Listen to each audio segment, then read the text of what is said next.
은혜로운 찬양을 감사합니다.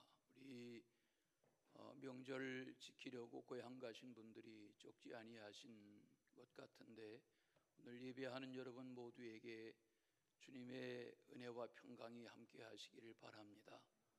우리 곁에 인사하겠습니다. 평안한 명절 맞으시기 바랍니다.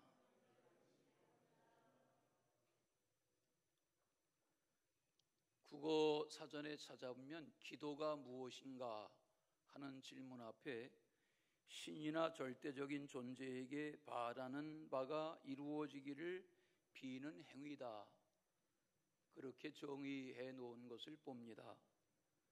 사람은 왜 기도할까요? 사람이 할 수 있는 일이 적지 않지만 유한한 존재이기 때문에 신의 도움, 절대자의 도움을 의지하는 것이 기도의 행위라는 것입니다. 질병이 많고 사고와 사건 앞에 무기력하고 질그릇과 같이 깨어지기 쉬운 존재가 인간이기에 절대자의 도움을 구하는 기도의 행위는 모든 종교마다 다 있습니다.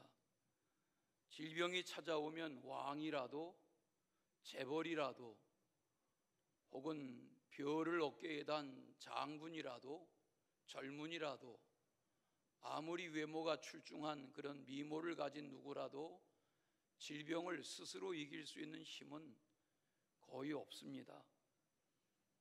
우리는 열왕기 하에 등장하는 아람의 군대 장관 나아만에 대한 이야기를 알지요. 한센병에 걸렸습니다. 그의 집에 전쟁 중에 붙잡아다 집안 허드렛일을 시키는 이스라엘의 여자아이 소녀가 주인의 병세를 알고 말합니다. 우리나라에 엘리사 선지자를 만나면 우리 주인의 병이 고침받을 수 있을 텐데요. 거두절미하고 하나님의 사람 엘리사를 통해서 그 말에 순종할 때 나아만 장군이 고침을 받습니다. 나았습니다. 엘리사가 고친 것 아니죠. 하나님이 엘리사를 통해서 그런 증거를 보이신 거죠. 하나님은 필요하시면 살리기도 하시고 죽이기도 하시고 강건하게도 하시고 병약하게도 하시고 또 질병의 자리에서 회복하게 하시는 것이 하나님의 손안에 있는 은혜인 것을 알 수 있습니다. 기도는 사람이 스스로 어찌할 수 없는 임신의 문제라든지 자녀의 출생이라든지 학업의 문제, 결혼의 문제, 건강의 문제, 부와 번영, 명예, 권력, 인기, 형통 이런 것들이 내 수고나 노력만으로 가능하지 않은 벽 앞에서 신의 도움, 하나님의 도움, 절대자의 도움을 구하는 행위가 기도인 것을 알 수 있습니다. 지진이나 홍수나 가뭄이나 흉년 등의 재해로부터 인간이 안정을 얻기 원하는 그런 기원, 이것이 다 기도의 행위로 나타나는 것을 볼 수 있습니다. 그래서 사람들은 해와 달과 별, 1월 성신에게 빕니다. 바다에는 용왕신이 있다고 여기고 빕니다. 산에도 신이 있다고 여기고 빕니다. 오래된 나무 앞에 빌고 큰 바위 앞에 빕니다. 이런 우상 숭배의 모습은 어느 시대, 어느 민족, 어느 역사에나 있어 왔습니다. 미신이 많습니다. 우상 숭배가 심각합니다. 성경에도 바알과 아세라를 숭배하는 그런 우상 숭배 이야기가 언약 민족인 하나님의 백성들에게도 심각하게 찾아든 것을 말합니다. 불교인들이 들으면 발끈할 수 있지만 불상 앞에 비는 행위가 우상 앞에 비는 행위 맞습니다. 물론 우리가 석가모니가 누군지 압니다. 석가모니의 그런 깨달음이나 그의 남긴 말들 보면 지혜의 말들이 많습니다. 그러나 신적 개념으로 숭배하는 것은 아닙니다. 삼천배를 한다든지 하는 것 다 우상 앞에 비는 것입니다. 3000번을 엎드렸다 일어나면 건강에는 좋겠죠. 우상 앞에 비는 것으로 응답이 있으리라 여기는 것은 어리석은 행위입니다. 갈멜산 정상에 바알 숭배자 450명, 아세라 숭배자 400명이 모여서 돌단을 쌓고 거기에 송아지를 각을 떠놓고 하루 종일 빕니다. 정오가 지납니다. 저녁 소제 시간이 다가옵니다. 바알을 수없이 부릅니다. 바알이 우상인데 응답할 리가 없습니다. 나중에는 자신들의 몸을 피를 내면서까지 바알을 찾았다 했습니다. 죽은 신은 대답이 없습니다. 하나님께 간구하는 것은 지혜로운 것입니다. 오늘 말씀 본문에 와서 보시면 여호와께서 내 음성과 내 간구를 들으셨다. 그러므로 내가 주님을 사랑한다. 이렇게 고백하고 있습니다. 여호와 하나님은 기도하는 자의 음성을 들으신다는 거지요. 간구하면 그 내용을 들으십니다. 2절에 보면 하나님은 하나님 앞에 기도하는 백성들의 간구에 귀를 기울여 주신다 그랬습니다. 3절에 보니까 고통과 환난과 슬픔을 만났을 때 간구하면 하나님이 역사하신다. 그런 체험을 고백하고 있습니다. 7절 말씀에 보면 하나님께 부르짖고 간구하면 하나님은 기도하는 주의 자녀들을 후대해 주신다.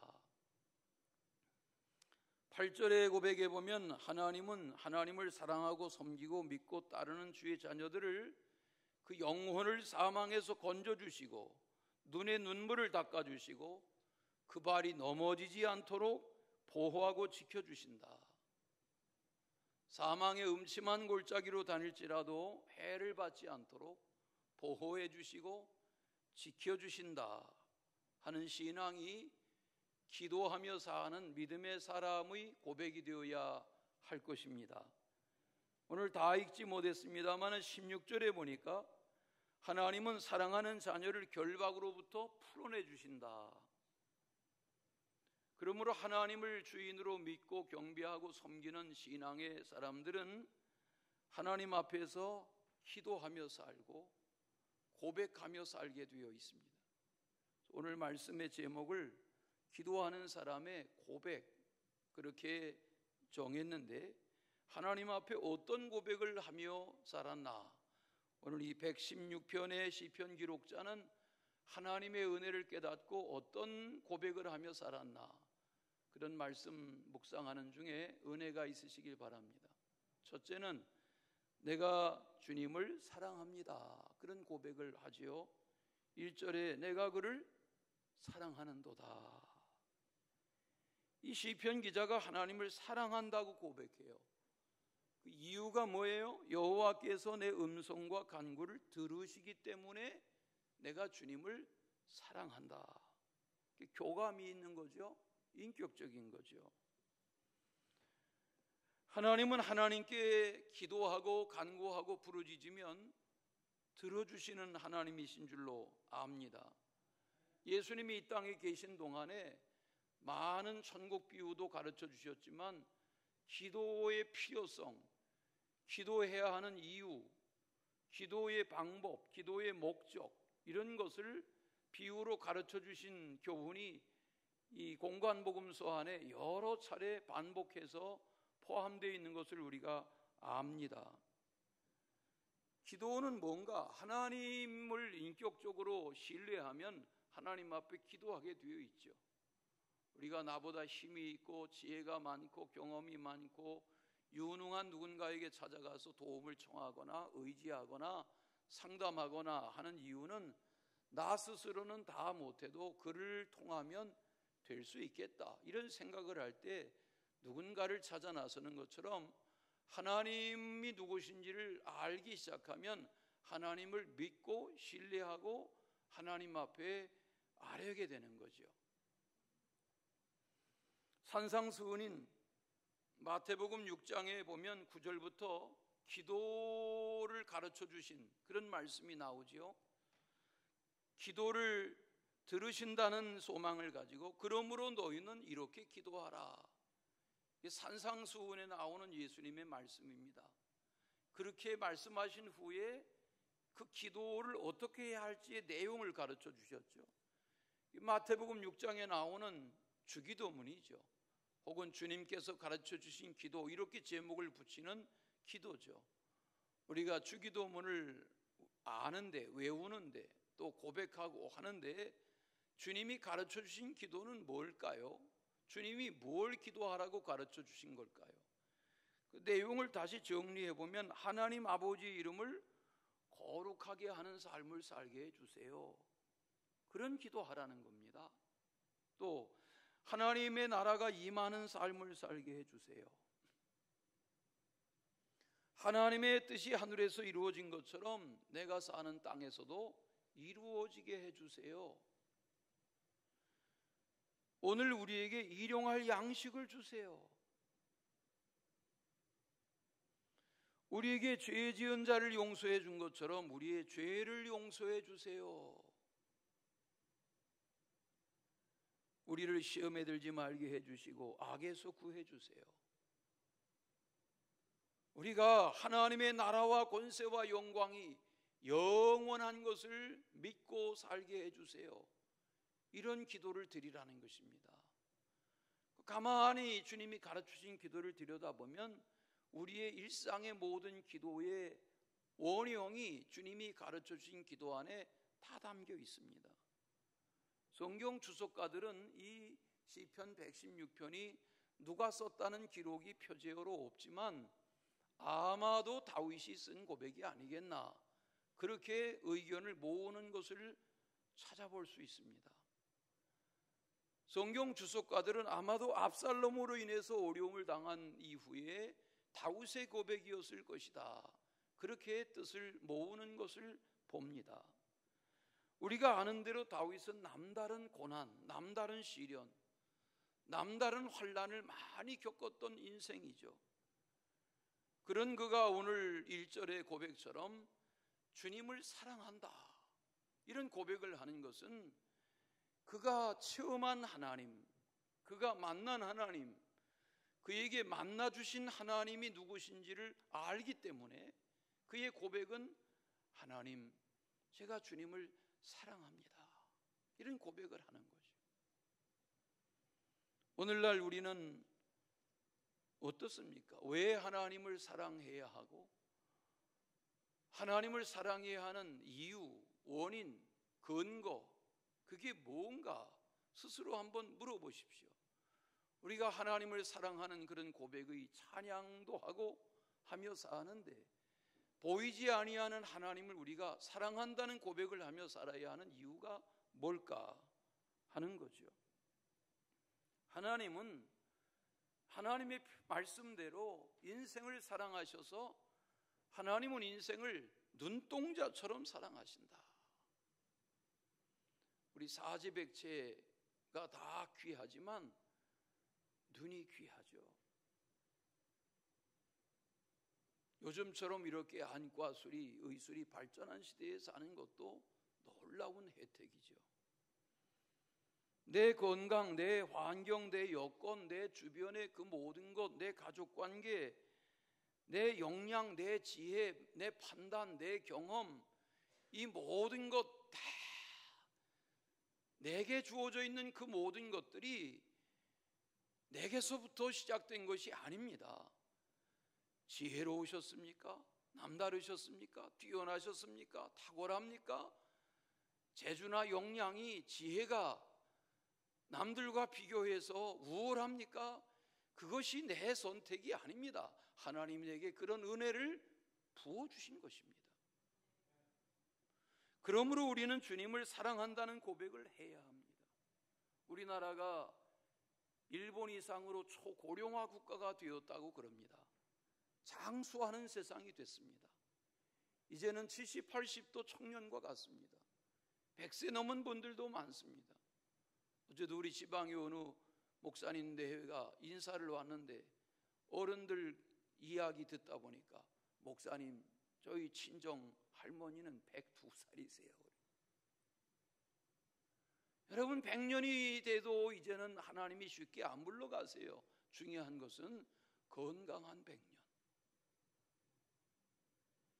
성경은 인생이 70이다, 강건해야 80이다 했는데 이제는 보건, 의학, 영양 이런 예방의학과 보건이 얼마나 발전한 시대 속에 살기 때문에 평균 수명이 길어요. 중요한 것은 건강한 장수여야 한다는 거죠. 지금 어른들이 두려워하시는 가장 무서운 질병 중에 하나가 무엇입니까? 치매라는 것입니다. 치매라는 것은 의학 전문가들의 설명을 들어보면 갑자기 오는 게 아니라는 거죠.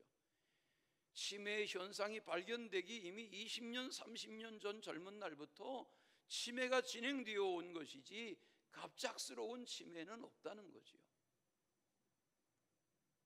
의학사전에 찾아보면 우리는 치매 하는데 의학적인 용어는 뇌신경정신질환, 이게 의학적인 규정입니다. 의학사전에 찾아보면 치매라는 것은 이런 것이다 하는 설명을 하고 있습니다. 후천적으로 기억, 언어, 판단력 등의 여러 영역의 인지 기능이 감소하여 일상생활을 제대로 수행하지 못하는 임상증후군을 의미한다. 치매는 알츠하이머 병이라 불리는 노인성 치매, 중풍 등으로 생기는 혈관성 치매가 있다. 그 밖에도 다양한 원인에 의한 치매가 있다. 이렇게 정의해 놨습니다. 이러저런 질병이 노년기에 다 따라오지만 치매를 이길 수 있다면 그나마 복된 노년기를 살 수 있을 터인데 스스로 치매를 스스로 피할 수는 없습니다. 왕이라도 재벌이라도 권력자라도 아무리 과거가 잘 나갔던 누구라도 치매가 찾아오면 치매는 치매인 겁니다.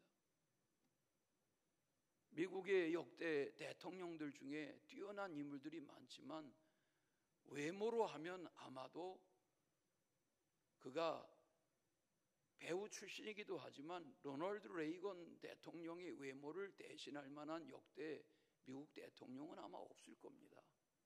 준수한 외모죠. 제가 재선까지 하고 1980년대에 8년 동안 미국의 대통령이었습니다. 그의 유명한 연설 아시죠? 동서독의 문제를 거론하며 그의 유명한 연설, 이 장벽을 홀라, 유명한 연설이 역사에 전해지죠. 그런 그에게 알츠하이머, 치매가 찾아왔습니다. 화려했던 외모, 잘 나가던 젊은 날 52년 금술 좋게 살던 이 부부에게 치매가 찾아왔습니다. 부인 낸시 여사가 남편을 정성스럽게 돌봤습니다. 누구 얘기하나 아시죠? 이분들입니다. 이분들. 네, 화려하죠. 그러나 치매가 찾아오면 피할 길이 없습니다. 10여 년 남편의 치매를 돌보던 중에 남편을 하늘나라로 보내고 부인 낸시 여사가 이런 소회를 밝힌 적이 있습니다. 따뜻한 동정심을 보여주신 많은 분들에게 저는 항상 감사할 것입니다. 그리고 남편이 항상 부드럽고 겸손하며 친절한 사람이었다는 사실을 기억해 주신다면 여러분에게도 위로가 될 수 있으리라고 생각합니다. 하나님은 우리에게 그러한 축복을 내리셨고 저는 이에 대해 깊이 감사하고 있습니다. 이런 고백도 낸시 여사는 했습니다. 어려운 시간을 이겨내는 힘은 사랑과 감사였습니다. 사랑을 이야기하는 것입니다. 오늘 말씀에 내가 주님을 사랑합니다 그랬는데 낸시 여사의 고백 중에 어려운 시간이 많았지만 이길 수 있는 힘은 사랑과 감사였습니다. 일본의 미쓰시다 고노스케라는 분이 있습니다. 미쓰시다라는 세계적인 전기 회사의 창업자입니다. 경영의 신이라는 별명이 따라다니는 일본의 경제인에게 존경받고 일본인들이 잘 아는 유명 인사입니다. 9살 때까지 학교를 다녔습니다. 3학년 다니다 말았습니다. 더 이상 정규 과정을 공부한 적이 없습니다. 화로 가게, 자전거 가게에 심부름꾼으로 어린 시절을 보내야 했습니다. 나중에 전기회사의 점원으로 일했습니다. 그런 저가 지혜를 동원해서 나중 일본을 대표하는 그런 전기회사의 창업자가 됐습니다. 그의 말에 이런 말이 전해집니다. 감옥과 수도원의 공통점은 세상과 고립되어 있다는 점입니다. 그러나 차이가 있다면 불평을 하느냐 감사를 하느냐 그 차이뿐입니다. 감옥이라도 감사가 넘치면 수도원이 될 수 있습니다. 그런 말을 했습니다. 천국과 지옥의 차이는 사랑이 있느냐 없느냐로 나뉘는 것입니다. 감옥과 수도원의 차이는 감사가 있느냐 없느냐의 차이로 나뉘는 것입니다. 수도원과 감사, 죄인과 불평, 오늘 하나님은 사랑의 고백, 감사의 고백이 있는 사람들을 통해서 천국을 누리게 하실 것입니다. 이 세상에 사랑의 힘을 대신할 수 있는 힘은 아무것도 없습니다.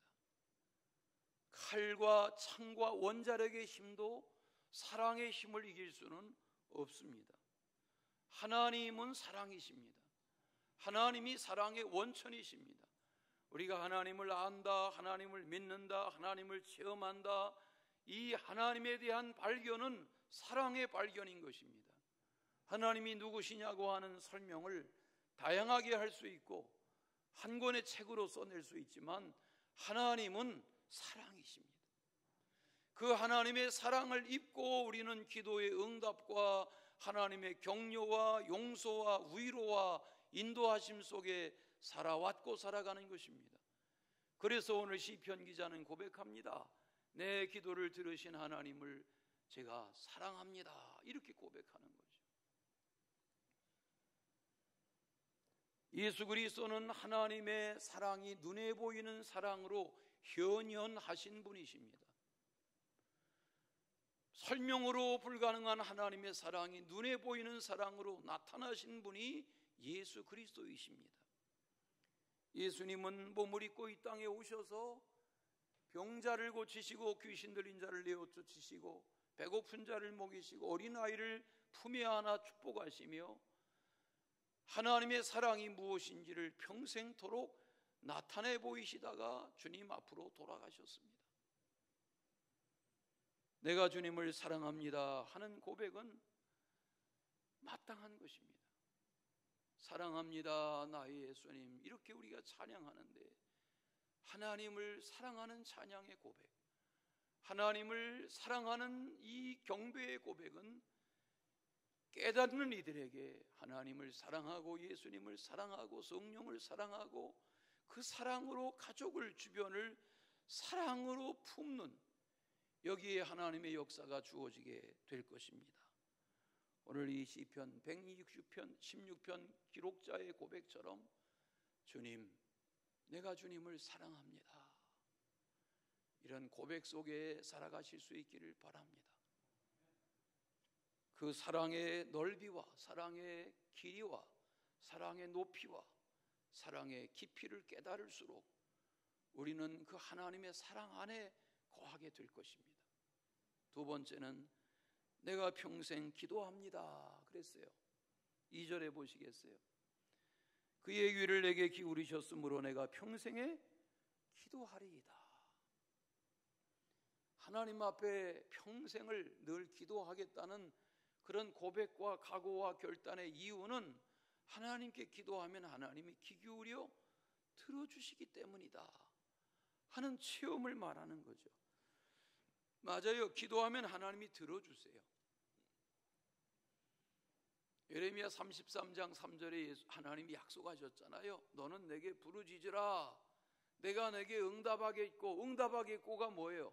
내가 내게 들어주겠고. 그렇죠.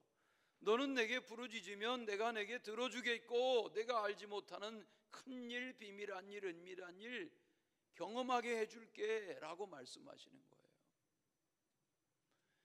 우리가 공부도 해야 되고 실력도 키워야 되고 장사도 해야 되고 사업도 해야 되고 직장생활도 해야 되고 다 잘하셔야 되지만 기도해야 하는 이유는 기도하면 하나님이 역사하세요.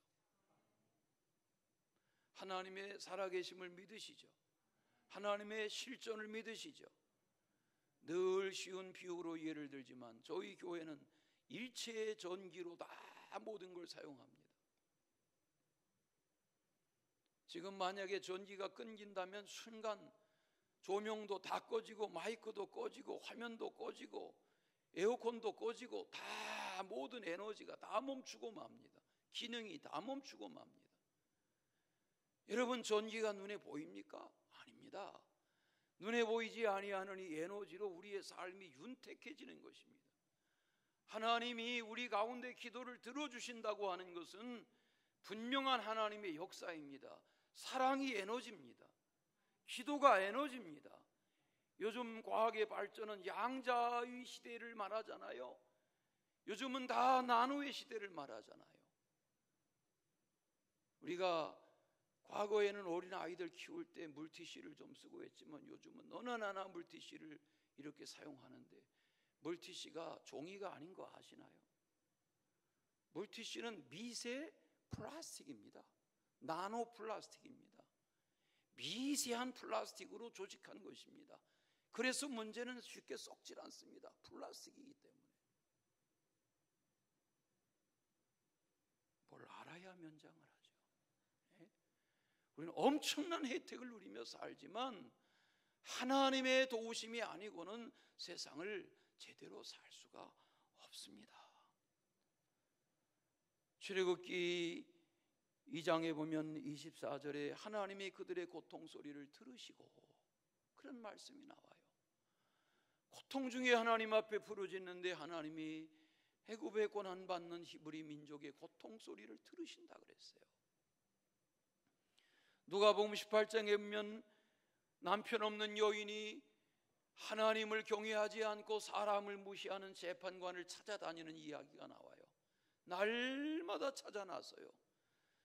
예수님의 비유예요. 나중에는 이 재판관이 그렇게 말해요. 내일도 또 저 여인이 나를 귀찮게 할 텐데 나를 이렇게 번거롭게 하지 않게 하려면 들어줘야 되겠다. 이 말씀을 예수님이 비유로 하신 다음에 그 뒤에 예를 드세요. 하물며 하나님께서 그 밤낮 부르짖는 택하신 자들의 원한을 풀어주지 아니하시겠느냐. 하나님 앞에 기도하면 하나님이 귀 기울여 주시고 들으신단 말이에요.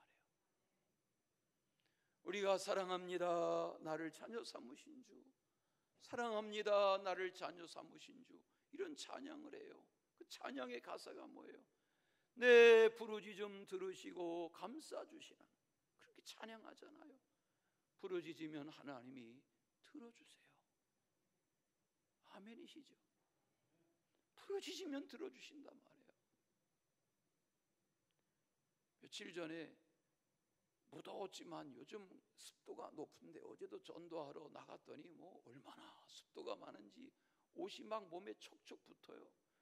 며칠 전에 하도 몸이 찌뿌둥해서 수요일 예배 전에 한 30분 잠깐이라도 걸어야지 그러고 아주 폭염이지만 잠깐 걸으러 둘레길 나갔어요. 그래서 뭐 맨손 체조도 하고 좀 이렇게 걷는데 저 산중턱에서 누가 소리를 질러요. 도와주세요, 도와주세요. 그래서 좋은 일 했어요. 도와줬어요. 소리를 지르는 것은 필요해요. 부르짖으라가 뭐예요? 주님에게 부르짖는 거예요. 그게 기도예요. 하나님 도와주세요, 은혜 주세요, 지켜주세요, 고쳐주세요, 들어주세요. 우리의 기도는 형용사가 필요 없어요. 하나님 앞에 아버지 하고 부르짖으면 주님이 들어주세요. 말씀하시잖아요. 귀 기울여 주신다고 했잖아요. 그러므로 주님께 기도하는 거죠. 좋은 계절 걱정, 근심으로, 염려로, 불안으로, 두려움으로, 낙담으로만 살지 마시고 떨치고 부르짖으면 들으신다. 그런 기도의 삶이 이어지시기를 축원합니다. 마지막은 내가 여호와 앞에서 살아가겠습니다. 그런 고백을 해요. 하나님 앞에서 이러저런 시험과 은혜를 누려온 시편 기자의 고백이죠. 내가 생명 있는 땅에서 여호와 앞에 행하리로다. 9절에 이 행하리로다가 뭐예요? 하나님 앞에서라는 말이 뭐예요? 코람데오의 신앙이죠. 하나님 보시는 앞에서 걸음걸음 살아가겠습니다 하는 고백을 해요. 왜? 하나님 없이는 살 수 없는 것, 하나님 안에서 사는 것이 얼마나 귀한 것을 알았기 때문에 이런 고백을 하는 거예요. 우리가 송구영신 예배 드리면 어른아이 누구나 다 경건해지죠. 소원을 말하죠. 소원을 작성하죠. 중요한 것은 겨울이 지나고 봄, 여름, 가을을 살아가며 새해를 맞을 때 그 첫 마음가짐이 계속해서 이어져 갈 수 있을 때 하나님의 은혜가 각 사람을 이어가게 하실 줄로 믿습니다. 우리가 어렸을 적에 학교 선생님들이 하시던 말이 기억나요. 얘들아, 잘 익은 곡식이 먼저 고개를 숙이는 법이란다. 쭉정이는 고개를 빳빳하게 드는 거야. 빈수레가 요란한 거야. 이런 말씀하셨던 선생님들의 교훈이 생각나요. 맞아요. 익은 곡식은 고개를 숙여요. 열매가 없는 쭉정이들은 다 이 결실의 계절에 고개를 들어요. 이 좋은 계절에 하나님 앞에 열매를 구하는, 그리고 하나님 앞에서 행하는 은혜가 있으시기를 바랍니다. 오늘 이 시편 116편을 끝까지 읽어보면 시편 기록자의 됨됨이와 면면을 접하게 됩니다. 오늘 이 시편 116편의 유명한 말씀이 거기 15절에 나오지 않습니까? 그의 경건한 자들의 죽음은 여호와께서 보시기에 귀중한 것이로다. 개역 한글 성경에 보면 성도의 죽는 것을 여호와께서 귀중히 보신다. 현대인의 성경에 보니까 여호와께서는 성도의 죽음을 소중하게 보신다 그랬어요. 우리가 성도로 살아가는 것은 살아있는 동안 행하는 동안뿐만 아니라 죽음의 순간 그 너머까지도 주님이 주목하고 계세요. 그러므로 우리가 주님의 뜻대로 살고자 하고 인생의 덫에 걸릴 때에 하나님이 건져주시고 올무에서 벗어나게 하시고 10절에 고통당한 적이 있었지만 11절에 진실하지 못한 거짓말쟁이로 인해서 마음이 아팠던 적이 있었지만 하나님을 의지하니 하나님이 나의 행할 길을 밝혀주셔서 여기까지 인도하셨습니다 하고 고백하는 것입니다. 이 계절 내가 주님을 사랑합니다. 내가 주님께 기도하며 삽니다. 내가 주님 앞에 행하며 살겠습니다. 이런 시편 기자의 고백이 우리 각 사람의 고백이 되실 수 있기를 축원합니다. 사랑의 주 하나님 아버지, 한 걸음씩 한 걸음씩 주님과 더불어 동행하고 우리의 평생의 갈 길을 다가도록 주님 안에서 살아가는 기도의 사람, 말씀의 사람, 은혜의 사람 되게 하여 주옵소서. 예수님의 이름으로 기도하옵나이다. 아멘.